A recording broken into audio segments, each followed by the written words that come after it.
আব্বা P. Learner ছিলেন একজন প্রভাবশালী রুশ বংশোদ্ভূত আমেরিকান ব্রিটিশ অর্থনীতিবিদ, যিনি ২০ শতকের অন্যতম সেরা অর্থনীতিবিদ হিসাবে বিবেচিত হন। তিনি ২৮শে অক্টোবর ১৯০৩ সালে রাশিয়ান সাম্রাজ্যের বেসারাবিয়াতে জন্মগ্রহণ করেন এবং ২৭শে অক্টোবর ১৯৮২ সালে মৃত্যুবরণ করেন। প্রাথমিক জীবন এবং শিক্ষা। আব্বা লার্নারের পরিবার তিনি ৩ বছর বয়সে গ্রেট ব্রিটেনে চলে আসে এবং তিনি লন্ডনের ইস্ট এন্ডে বড় হন। ১৬ বছর বয়স থেকে তিনি মেশিন অপারেটর, হিব্রু স্কুলের শিক্ষক এবং একজন উদ্যোক্তা হিসেবে কাজ করেন। ১৯২৯ সালে তার ব্যবসা ব্যর্থ হলে তিনি লন্ডন স্কুল অফ ইকোনমিক্সে ভর্তি হন, যেখানে তিনি ফ্রিডরিখ হায়েকের অধীনে পড়াশোনা করেন।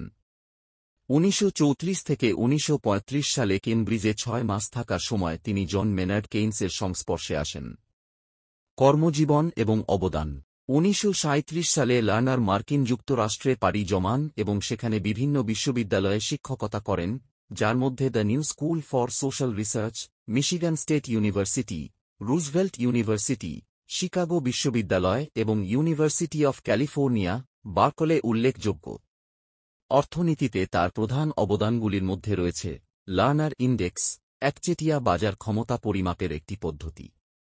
মার্শাল লার্নার শর্ত, এটি আন্তর্জাতিক বাণিজ্যের একটি গুরুত্বপূর্ণ ধারণা, যা ব্যাখ্যা করে যে একটি দেশের বাণিজ্যের ভারসাম্য মুদ্রা অবমূল্যায়নের মাধ্যমে কিভাবে প্রভাবিত হতে পারে। ফাংশনাল ফাইন্যান্স, এই ধারণা অনুযায়ী সরকারের ব্যয় এবং কর নীতির লক্ষ্য হওয়া উচিত অর্থনৈতিক স্থিতিশীলতা অর্জন করা, বাজেটের ভারসাম্য রাখা নয়। নিয়ন্ত্রিত অর্থনীতি, ১৯৪৪ সালে প্রকাশিত তার বইয়ে তিনি সমাজতান্ত্রিক অর্থনীতিতে বাজার মূল্যের ভূমিকা নিয়ে আলোচনা করেন। সামাজিক সংস্কার, তিনি আজীবন সমাজতান্ত্রিক যুক্তির প্রতি সহানুভূতিশীল ছিলেন এবং প্রায়শই পরিকল্পিত অর্থনীতির পক্ষে সওয়াল করতেন। উত্তরাধিকার, আব্বা লার্নারকে তার সময়ের অন্যতম প্রভাবশালী অর্থনীতিবিদ হিসাবে গণ্য করা হলেও তিনি কখনও নোবেল পুরস্কার পাননি, যা অনেকের কাছে আক্ষেপের বিষয়।